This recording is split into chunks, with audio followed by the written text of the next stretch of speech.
hampir 10 tahun Pak Wola di sana maitai celah untuk nawola membuktikan di sana kesesatannya ilmu tasawuf.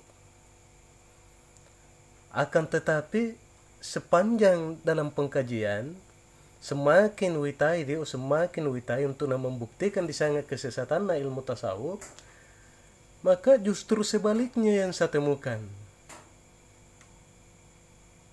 Yang saya temukan adalah ilmu tasawuf dia adalah benar-benar mulia, sangat mulia.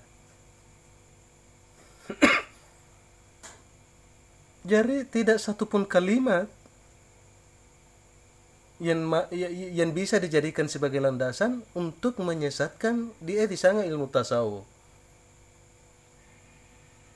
Baik melalui hadis, Al-Quran, dan pandangan para ulama-ulama, siapapun itu, mau tomai satu ngambandi di sana ilmu, namun ulama besar itu semuanya mengetahui akan ilmu.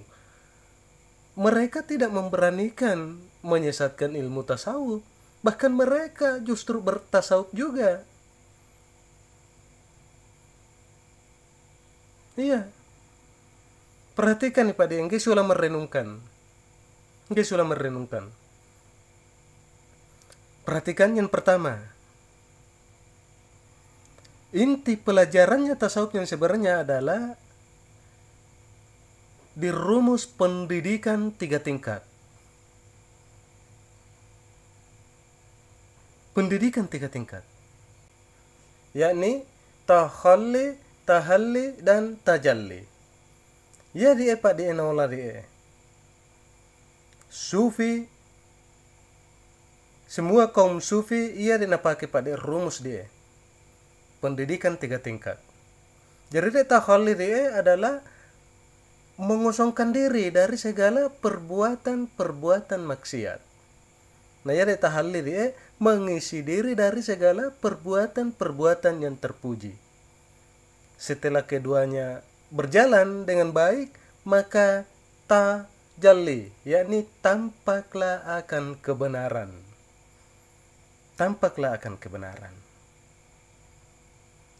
Akan tetapi semua ini sangat sulit untuk diamalkan. Sulit.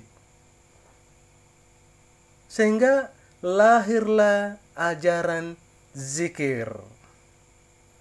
Pengamalan zikir. Ya sekalipun itu sekedar kalimat, karena dapat dipaham di sana zikir yang sebenarnya dapat dilambe. Jadi sekedar kalimat zikir. Sikir, semeta ya lo sikir 24 jam dilalan di ate. La ilaha illallah, la ilaha illallah, la ilaha illallah. Atau Allah, Allah, Allah. Dengan harapan malah digenak dijalani di pendidikan 3 tingkat di Dan semua ini berlandaskan dia landasan apa? Perhatikan. Segala sesuatu yang nasang peluluna pepecinina, sedangkan pembersih hati adalah zikir. Dia landasan apa? Jadi sebenarnya di sana ilmu tasawuf untuk sampai kepada tujuan yang sebenarnya ndak temake di pondong guruan. Karena sebenarnya kaum sufi di zaman dahulu itu perorangan. Sendiri-sendiri Pak. Akan tetapi kita sebagai manusia awam terkadang mempunyai kesulitan dalam bersikir. Kenapa? Karena ndani tak disan tujuan yang sebenarnya. Kita tidak dapat memahami atau kita tidak mengetahui untuk menghadapkan hati kepada apa yang sebenarnya kita cari. Jadi sang. Sedangkan para kaum sufi Pak itu dia tahu dengan pasti hati ini dihadapkan kepada siapa, dia itu tahu.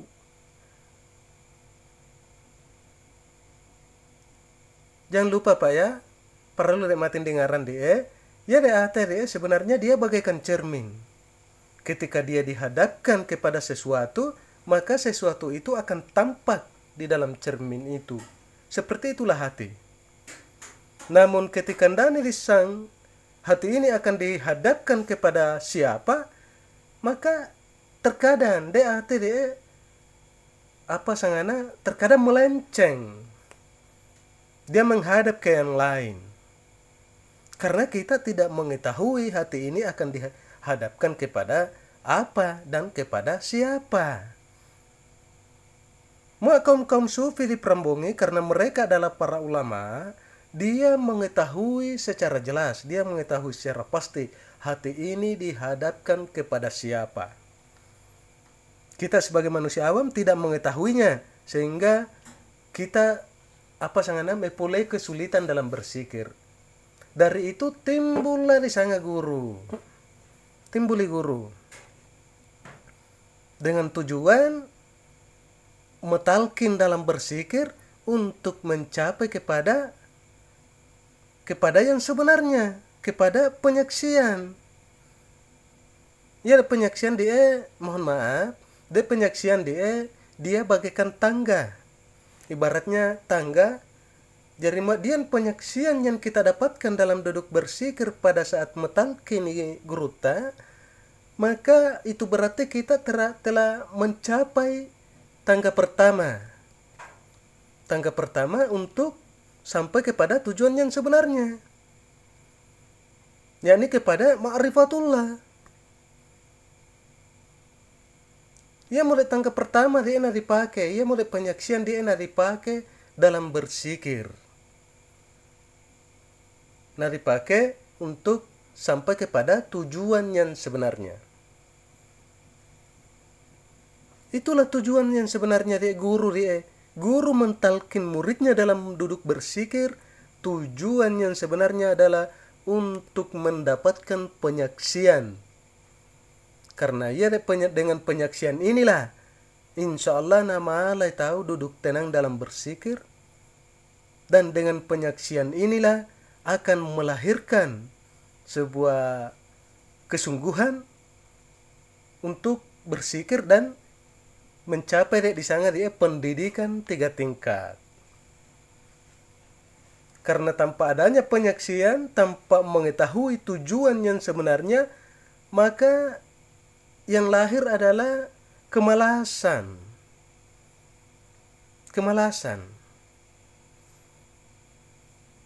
Baik di Thomas Sambayan, kita tidak mengetahui hati ini akan ditujukan kepada siapa. Zikir pun seperti itu. Di Tomero Sikir kita tidak mengetahui hati ini akan dihadapkan kepada apa dan kepada siapa. Sholat juga begitu. Di Thomas Sambayan kita tidak mengetahui hati ini akan dihadapkan kepada apa dan kepada siapa. Paling lawe mauani dihadapkan kepada Allah. Namun hati meraba-raba. Hati kita meraba-raba, berangan-angan.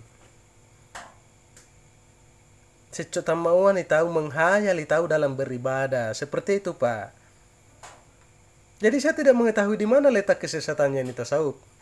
Dan insya Allah di lain waktu kita akan membahas bagaimana mazhab 4 ini di sana pendapatnya mengenai ilmu tasawuf. Dan insya Allah kita pun akan membahas di lain waktu mengenai Ibnu Taimiyah, seperti apakah pendapatnya Ibnu Taimiyah mengenai tasawuf. Dan ulama-ulama yang lain. Masih banyak ulama-ulama besar yang lain, imam-imam besar yang lain. Ulama-ulama yang diakui keilmuannya masih banyak, insya Allah. Yang sabar sepanjang kita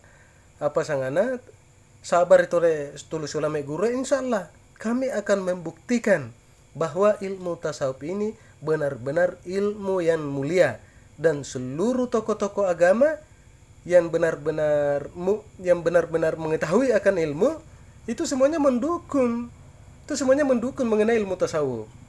Tidak ada yang tidak mendukung, semuanya mendukung dan membenarkan di sana ilmu tasawuf. Seperti itu.